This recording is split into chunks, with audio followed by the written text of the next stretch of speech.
The prayer has been said and the chair taken. However, the House does not have the requisite quorum at its commencement.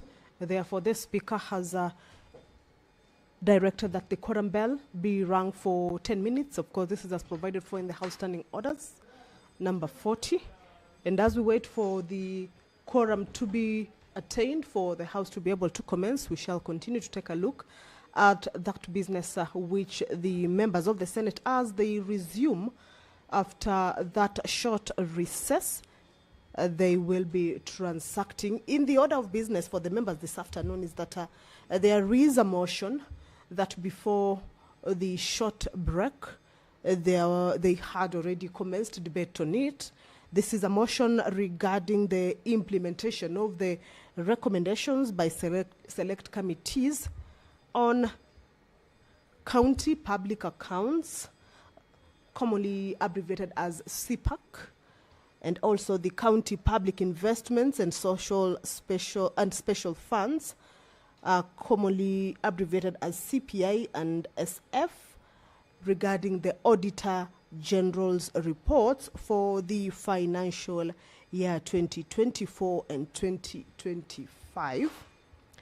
And just to take a brief look at what these committees are mandated to do, you will realize that the County Public Accounts Committee that is established by the Senate, of course, pursuant to Standing Order 193, is one that is mandated to exercise oversight over national revenue allocated to the county governments, also to examine the reports of the Auditor General on the annual accounts of the county governments, also to examine special reports, that is, if any, of the Auditor General on county government funds, and also to exercise oversight over county public accounts. Now, going back to the debate that already kicked off on the floor of the House before the House took the short recess or proceeded for the short recess, you will realize or remember that there are some measures that the committee had proposed for the House to adopt, including escalating the matters of the governors or the county bosses who have failed to appear before the committees, or to honor the summons of the oversight or watchdog committees, being the county public accounts as well as the public investment and special funds committee. And the proposals from the committees and the House as well was that to be able to escalate these matters to the, or rather to involve the Office of the Director of Public Prosecution, as well as to involve the Directorate of Criminal Investigation, also to be able to adopt the reports of the Auditor General as is owing to the failure by the county bosses to appear before those committees to be able to respond to audit queries that the Auditor General had raised. We shall take a look at some of the observations or some of the findings of the committee regarding the Auditor General's report for the financial year 2024-2025. But we will recall also that before the House took the short recess, the committee members read out some of the names or the counties that are said to have been notorious or have chronic audit problems, and yet they have not been able to show or appear before the Senate watchdog committees. That time we saw the committee members name those notorious counties or notorious governors who had been summoned by the committees and had not appeared or honored those particular summons by the committees. So in this afternoon's business regarding that particular motion is that the House will be seeking, or the select committees on CPAC, that is the CPAC and CPI and special funds, will immediately track the implementation of the Senate-approved recommendations and table monthly progress reports detailing compliance status. Also fast-track the next audit cycle by prioritizing Auditor General's reports on county financial statements for the financial year that's ending on June 30th, the year 2026, tabling committee reports promptly to enable thorough senatorial scrutiny.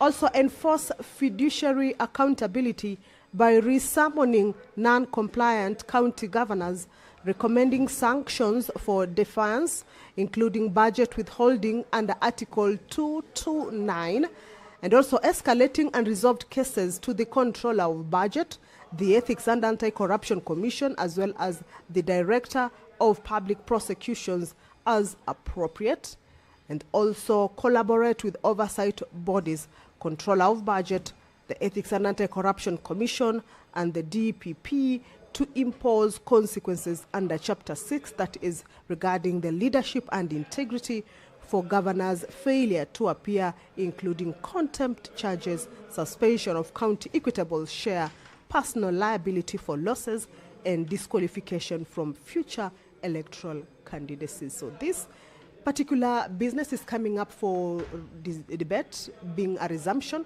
of one that was interrupted on the Thursday, the 2nd of April, the year 2026, when the Senate, after the adjournment of the House that day, proceeded on a short recess. And this afternoon, the House is resuming their plenary sitting with that business topping the agenda for this afternoon. If you're just joining us, is that the House is about to commence its sitting. The prayer has already been said and the chair taken. We can see the Speaker at his position. However, there is just a quorum hitch, and we have seen more members making their way into the chamber. Once the Speaker, let's listen in to the Speaker. You can see him is about to address. Let's listen in. Where is my...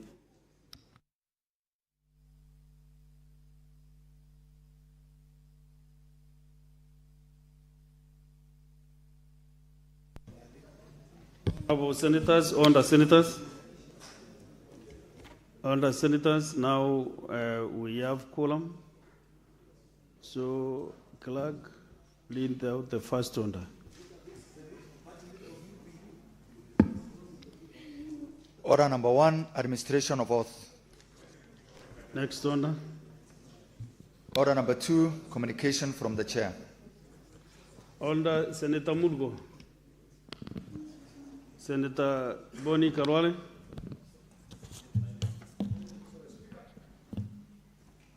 Honorable Senators have this communication to make on resumption of sittings of the Senate for Part 2 of the 5th session. Honorable Senators, I take this opportunity to welcome you back from the recess. I hope that you are in time to meet with your constituents, friends, and families over the Easter holiday. I also hope that you took some time to rest and rejuvenate your spirits for the resumption of regular sittings. Part 2 of the 5th session commences today and will run until the rise of the Senate on Thursday, 14th May 2026. Honorable Senators, as in evidence from today's order paper and the program of business for the week, the Senate resumes its sittings with an already full plate. There are several bills scheduled for second reading and committee of the whole, as well as motions on various matters which need to be dispensed with. Senator Veronica, you can have the seat next to you.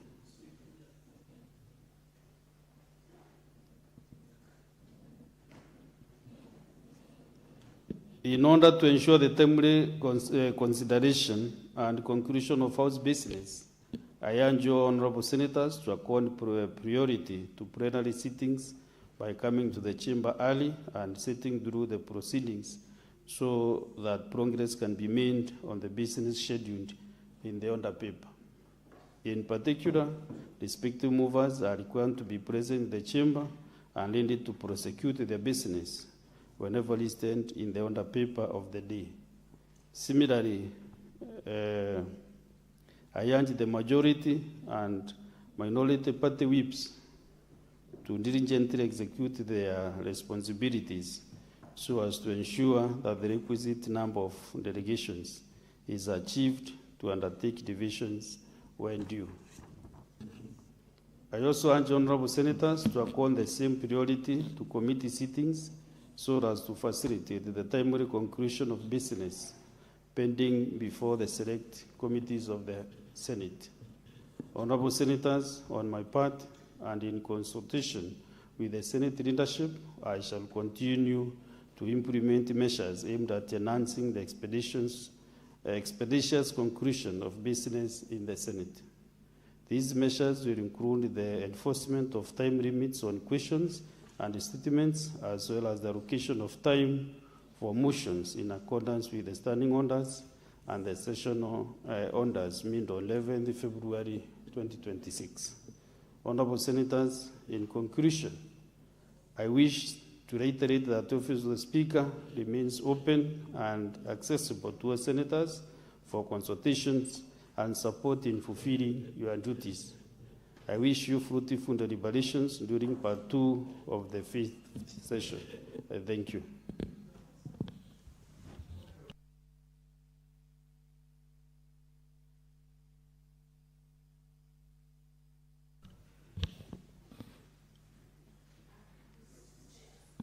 Chair Trent, can you kindly get to your seat? Honorable senators, have these other communication.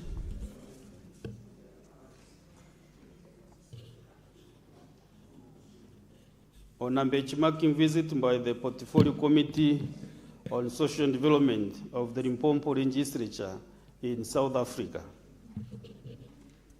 Honorable senators, I would like to acknowledge the presence in the Speaker's Gallery this afternoon, a visiting delegation of honorable members and officers of the Portfolio Committee on Social Development of the Limpopo Legislature in South Africa, accompanied by Mr. Ernest Gopa, the Charge d'Affaires, which means, for the sake of the members who don't know, Charge d'Affaires is Acting High Commissioner of South Africa in Kenya. The delegation is undertaking a benchmarking visit focusing on gender-based violence and femicide-related interventions with the Standing Committee on Labor and Social Welfare of the Senate. I request each member of the delegation to stand when called out so that you may be acknowledged in the Senate rendition. Senator Mugatana, you can get to your seat. Number 1 is Mr. Ernest Gopa, Charge d'Affaires. Honorable S.M. Made, Chairperson of the Committee. Honorable C.M. Muhale, Member. Honorable G.L. Monama, a Member. Honorable C.W.D. Malebana, a Member. Honorable D.A. Neguda, also a member. And the following other members: Honorable K. Lebert, Honorable M.S. Shai, Honorable M.W. Magolo, and Honorable M.J. Sebodoma. We have also Ms. L. Gomo, Deputy Secretary, Ms. J. Mogashoa, Coordinator, Ms. F. Mosodo, Researcher, Mr. J. Goale, Legal Advisor, Mr. S. Mole, Communication Services, Ms. Al Regondi, Protection Officer, Ms. E. Morapamaswi, Protocol Officer, and last but not the least, Mr. M.E. Machete, Assistant to Honorable C.M. Mohali. On behalf of the Senate and on my own behalf, I extend a warm welcome to you, to the Senate, and wish you a fruitful visit. Thank you.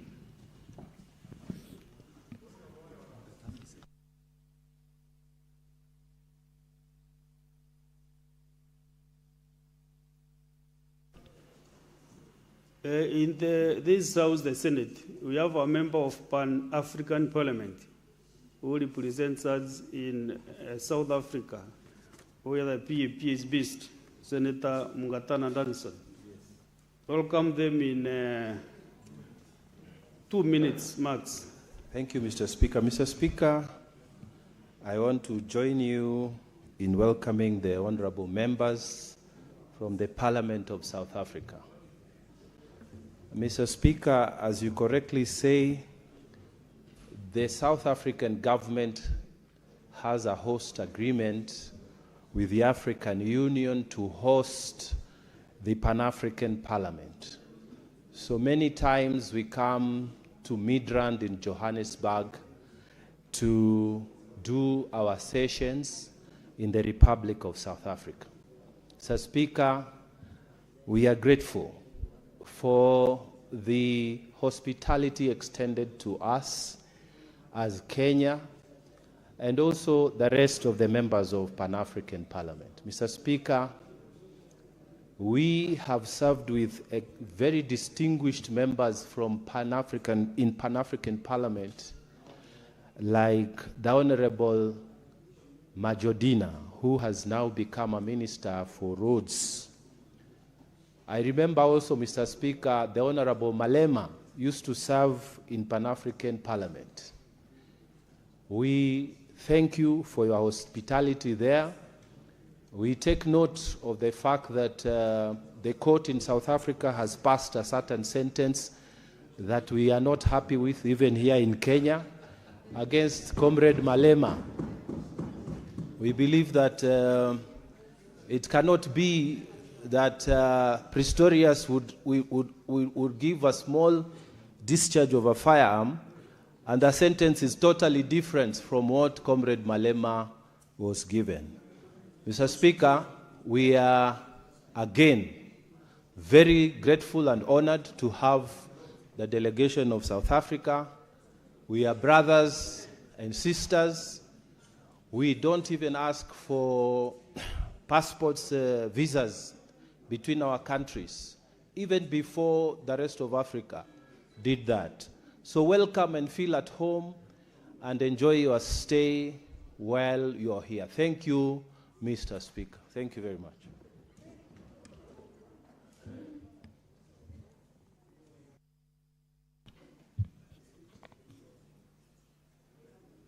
Senator Sige, you have a point of intervention. Sorry? Thank you very much, Speaker. I appreciate the opportunity to also say hello and welcome this delegation.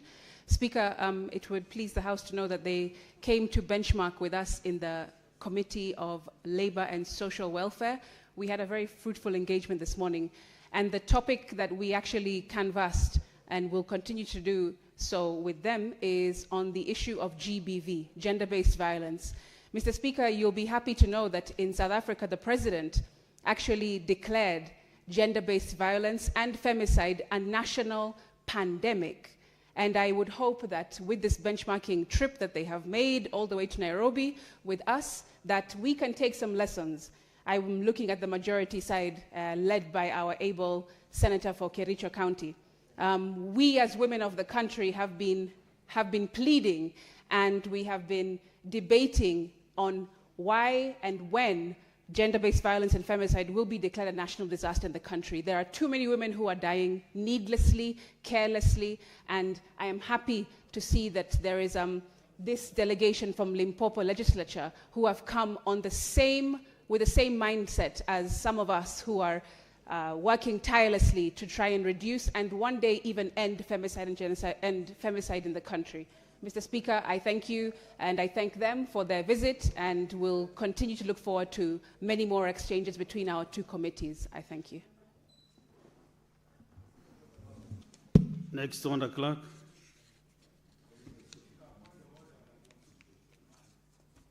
Yes, Boni Kalwale. Thank you, Mr. Speaker. Mr. Speaker, I rise for guidance from the chair on a matter of the Constitution. Mr. Speaker, Article 94 of the Constitution of Kenya, Sub-Article 1, says that the legislative authority of the Republic of Kenya is derived from the people and at the national level is vested and exercised by Parliament.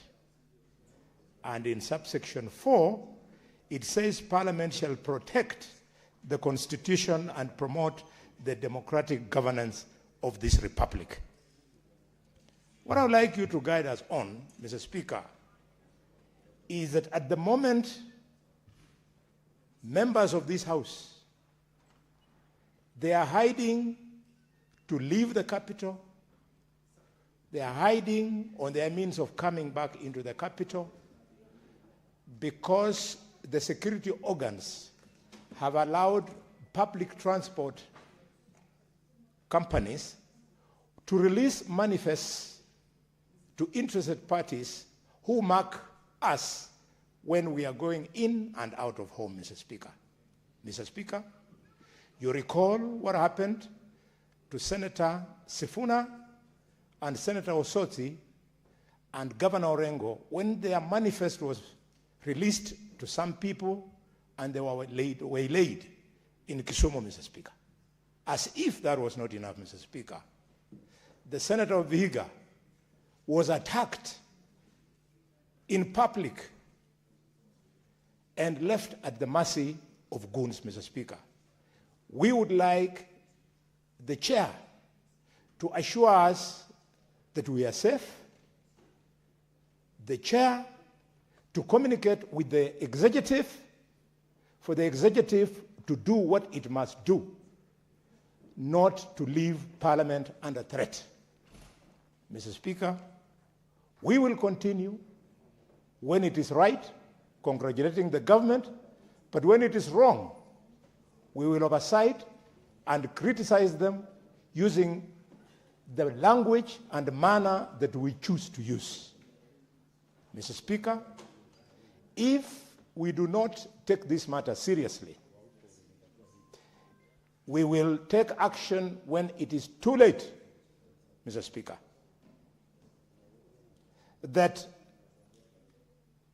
government officers have been mentioned, some of them,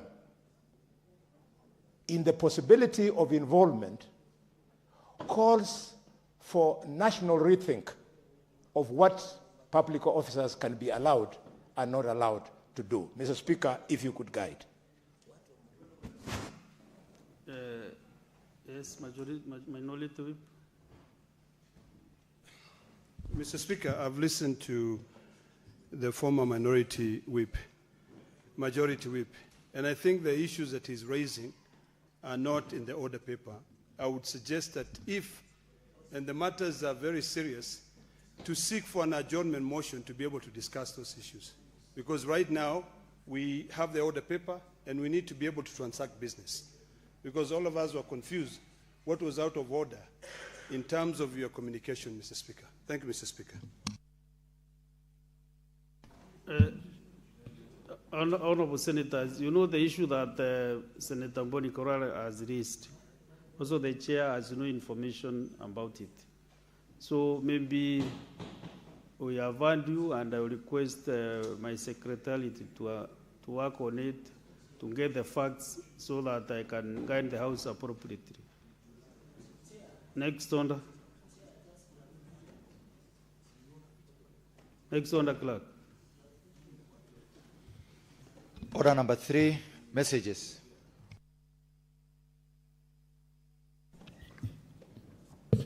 Honorable Senators, I have a message from the National Assembly, which is a passage by the National Assembly of the mediated version of the Food and Feed Safety Control Coordination Bill, National Assembly Bills number 21 of 2023. Honorable Senators, Senator Modigi. I wish to report to the Senate that pursuant to Standing Order 46.3, I received the following message from the Speaker of the National Assembly regarding the passage by the National Assembly of the mediated version of the Food and Feed Safety Control Coordination Bill, National Assembly Bills number 21 of 2023. The message dated 14th April 2026 was received in the office of the Clerk of the Senate on Wednesday, 16th April 2026, while the Senate was on recess. Pursuant to Standing Order 46.5, I now report the message. Pursuant to the provisions of Standing Order 41, subsection 1 and 150, subsection 4B of the National Assembly Standing Orders, I hereby convey the following message from the National Assembly. Whereas the Food and Feed Safety Control Coordination Bill, National Assembly Bill number 21 of 2023 was published via Kenya Gazette Supplement number 75 of May 24, 2023, was considered and passed by the National Assembly on 23 August 2023, and therefore, thereafter, referred to the Senate for consideration in accordance with the provisions of Article 110(4) of the Constitution. And whereas the Senate considered and passed the bill with amendments, which upon reconsideration by the National Assembly were rejected on Tuesday, 8 October 2024, following which the bill was committed to a mediation committee appointed pursuant to Article 113(1) of the Constitution. Further, whereas in accordance with the provisions of Article 113(2) of the Constitution and Standing Order 150, the National Assembly considered and approved the mediated version of the Food and Feed Safety Control Coordination Bill,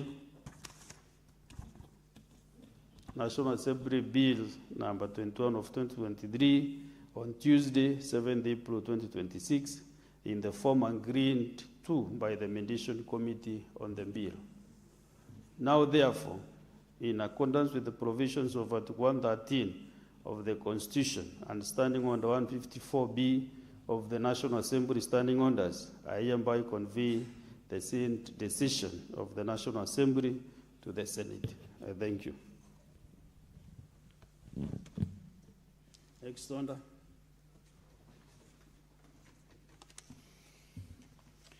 Order number 4, petitions. Next order. Order number 5, papers. Senate Majority Leader.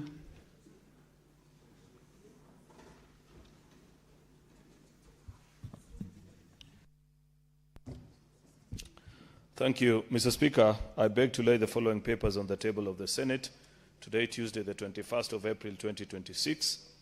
This is the Auditor General's report. Auditor General Summary Report on County Governments for Financial Year 2024-2025.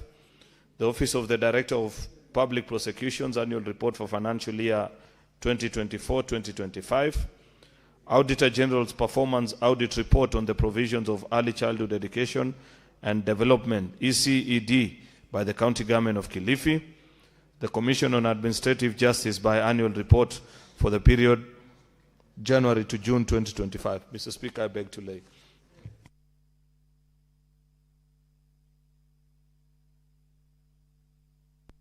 The Chairperson, Standing Committee on Roads, Transportation and Housing. Vice Chair, all our member.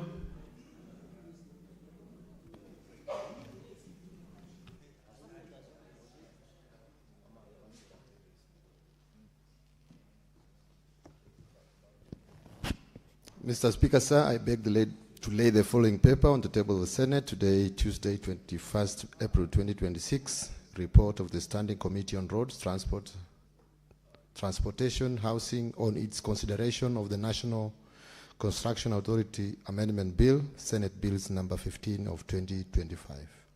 I beg to lay. Next is the Chairperson, Standing Committee on Health.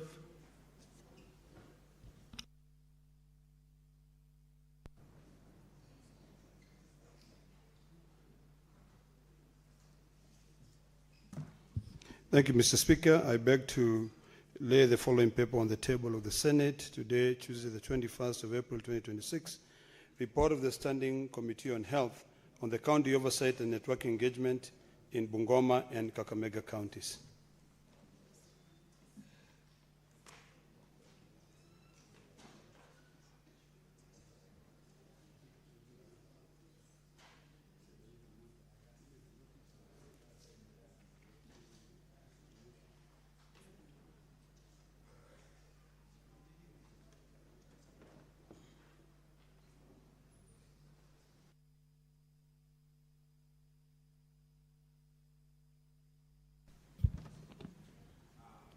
Under Senators, before we go to the next order, to the business of the day, I have these other communication on visiting members of the Muumbi Nyakenywa Nadingira Committee.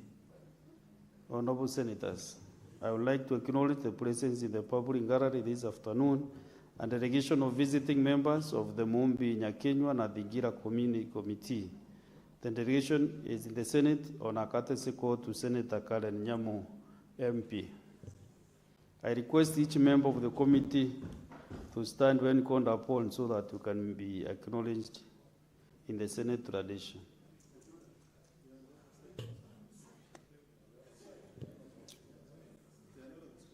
I will use my discretion of standing order number 1 to call them.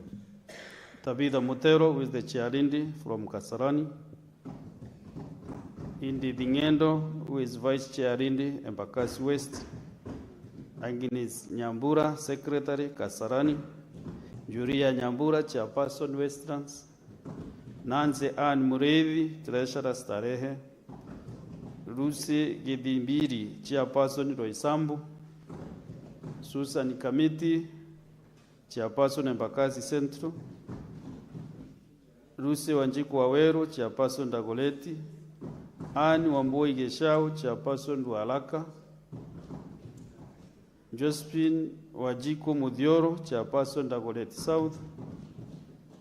Mire Moi, Chairperson, Madale. Saidi Kadija Muya, Muslim Rinda.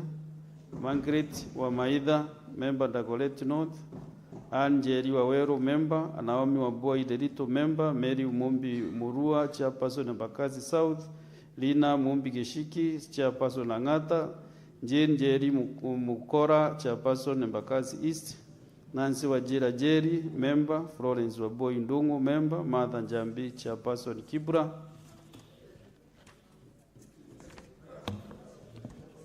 Rebecca Nyambura, Member. Hannah Waweru, Member. Esther Kariuki, Chairperson, Makandara. Damaris Mukami, Chairperson, Kamukunji. Wajudi, Chairperson, Embakasi North. And Boniface Masharia Bo, Office Clerk. On behalf of the Senate and on my own behalf, I extend a warm welcome to you and wish you a fruitful visit. Thank you. So, Senator Karen Nyamu, because of the honor of these gracious ladies, I will give you 2 minutes, precisely 2 minutes to welcome them.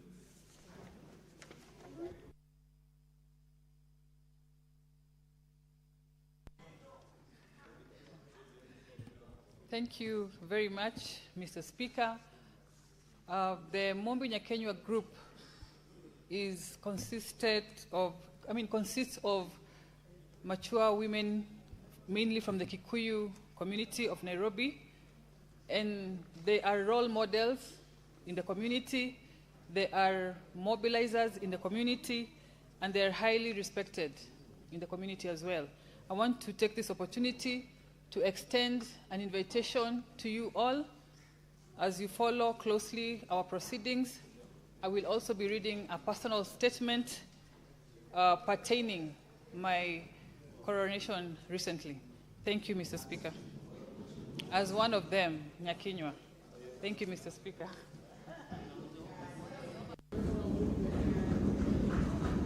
Next one. Order number 6, notices of motion.